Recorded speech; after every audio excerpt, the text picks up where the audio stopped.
Olá meninas, tudo bem com você? Vamos conversar um pouco sobre fortalecimento e encorajamento.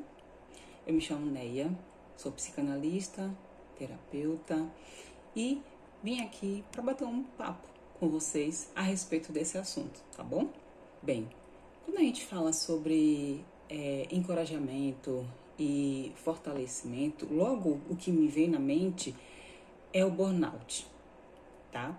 Calma, fique aí, preste atenção, vocês vão entender por que eu trouxe essa abordagem aqui, tá bom? Então, o que é o burnout? Ele é um adoecimento generalizado do nosso sistema interno. Então, tipo, é uma síndrome que ela é resultante de um estresse que ele é crônico e está relacionado a, vamos dizer assim, quando eu não consigo ter sucesso no meu trabalho, no meu ofício, naquilo que eu estou tentando fazer. Então, seja em qualquer área da nossa vida, tá? A gente pode ter esse cansaço, esse esgotamento generalizado. Então, a gente como que a gente entrasse num ciclo. E, tipo assim, para explicar melhor, eu vou trazer um exemplo para você. Você já ouviu falar de uma expressão que diz assim: o motor fundiu? Vou explicar. Não é aula de mecânica, tá bom? Mas é só um exemplo para agregar aqui e expandir o nosso conhecimento, nosso entendimento a respeito desse cansaço. Bem, quando se fala em o motor fundiu, significa que o motor ele sofreu um dano tão grave que ele parou de funcionar completamente. Então, o que acontece quando um motor funde? As peças internas, tipo o pistão, bielas, virabrequim, né? Elas superaquecem, colam, se unem uma na outra e aí o motor trava, tá? Então, qual é as causas pelo qual um motor funde? Falta de óleo do motor, superaquecimento constante, desgaste extremo, né, ou falta de manutenção, quebras de peças essenciais, o uso excessivo ou o uso errado do motor. E aí que acontece para o motor travar. Então o carro simplesmente ele para de funcionar. Voltando aqui para a questão do burnout, a OMS, que é a Organização Mundial de Saúde, define o burnout como um estado de esgotamento físico, emocional, mental, causado pela a exposição prolongada de situações estressantes, especialmente em ambientes, né, de trabalho, mas isso pode acontecer tanto em ambientes familiares, espiritual, como a igreja. Então, minha amada, você já tocou seu óleo hoje? Já colocou o carro na garagem para descansar? Já levou na manutenção? Brincadeiras à parte. Mas, então, minha amada irmã, se você por um acaso está se sentindo cansada, esgotada, o meu convite, então, é que você fique aqui um pouquinho para que a gente possa bater esse papo, tá? Eu quero trazer informações para que a gente possa refletir um pouquinho, tá? Nas coisas que possam estar trazendo esgotamento, cansaço, sobrecarga, tá? Então, a ideia é que a gente possa construir um entendimento a respeito disso, tá? E, seguindo aqui, eu gostaria de deixar algumas perguntas para a gente já estar juntas refletindo a respeito disso. Pergunta número 1. Quando é que você se sente mais enfraquecida, né? O que ou quais coisas têm drenado a sua força? O que tem te deixado esgotada? Quais situações têm te tirado do eixo? Essas perguntas são importantes e gostaria de verdade que você parasse e refletisse cada uma delas de forma bastante sincera e respondesse para você mesma: o que está acontecendo com você? Já pensou? Já parou para pensar sobre isso? Então, em Gênesis 1, logo no versículo 1, diz assim: no princípio criou Deus os céus e a terra. 2. E a terra era sem forma e vazia, e havia trevas sobre a face do abismo, e o Espírito de Deus se movia sobre a face das águas. E disse Deus: haja luz, e houve luz. E viu Deus que era boa luz, e fez Deus separação entre luz e trevas. E Deus chamou a luz dia, e a trevas chamou noite. E foi a tarde e a manhã o dia primeiro. E disse Deus: haja uma expansão no meio das águas, e haja separação entre águas e águas. E fez Deus a expansão e fez separação entre as águas que estavam debaixo da expansão e as águas que estavam sobre a expansão. E assim foi. E chamou Deus a expansão céu, e foi a tarde e a manhã o segundo dia. E disse Deus: ajunte-se as águas debaixo dos céus num lugar, e apareça a porção seca, e assim foi.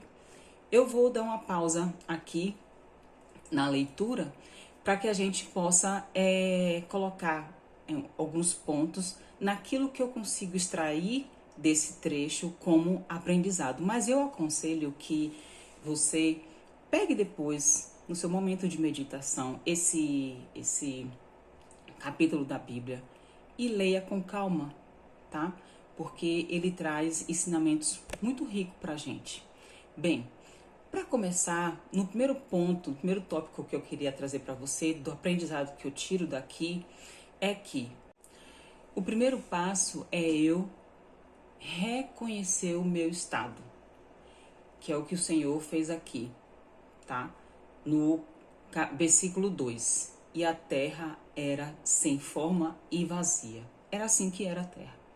Então, às vezes na nossa vida a gente pode perceber assim um caos, a gente pode perceber assim uma bagunça, a gente pode perceber assim uma escuridão, a gente pode se sentir angustiada por coisas que estão fora do lugar. Então, o primeiro passo é eu reconhecer. Porque ninguém trata o que não vê. Se a gente não reconhecer, né, o que a gente precisa trabalhar, então a gente não tem como a gente modificar certos comportamentos. Dificilmente eu vou conseguir me mover para qualquer tipo de modificação se eu não reconhecer que aquilo precisa ser trabalhado, modificado, entende? Então, por isso, o primeiro passo é eu reconhecer o meu estado, reconhecer a minha necessidade, ok?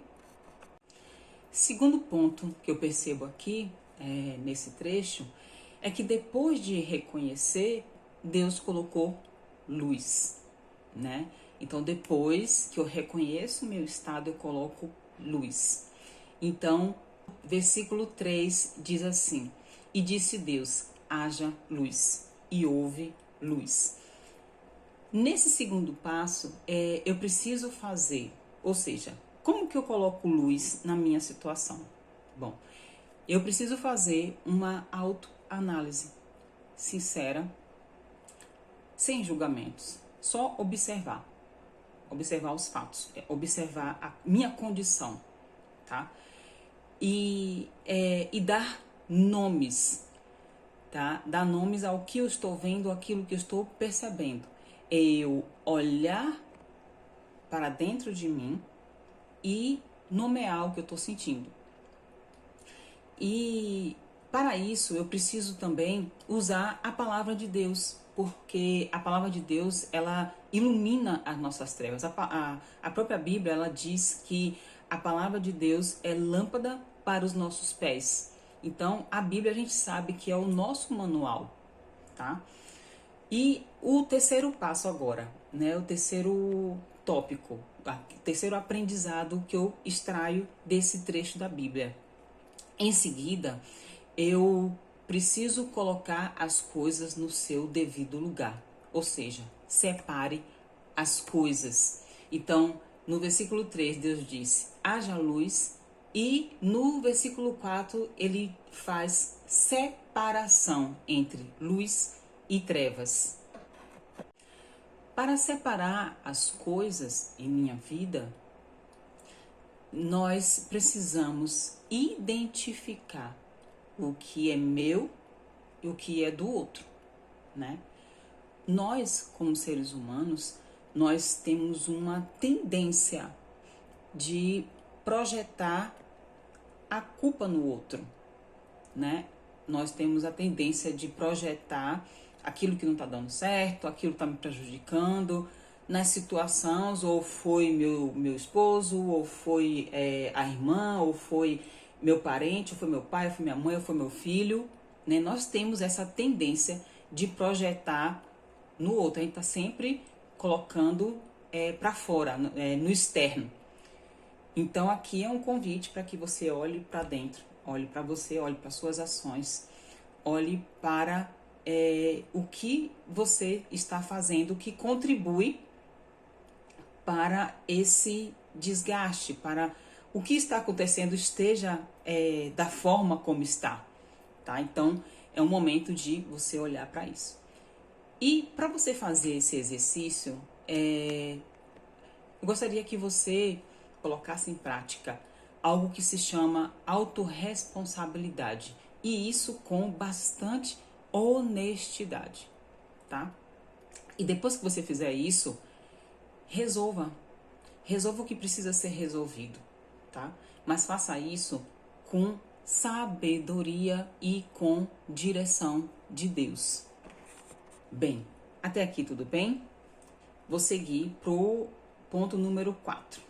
O quarto aprendizado que eu extraio é, após eu fazer separação, após Deus separar, eu preciso usar a minha boca, tá?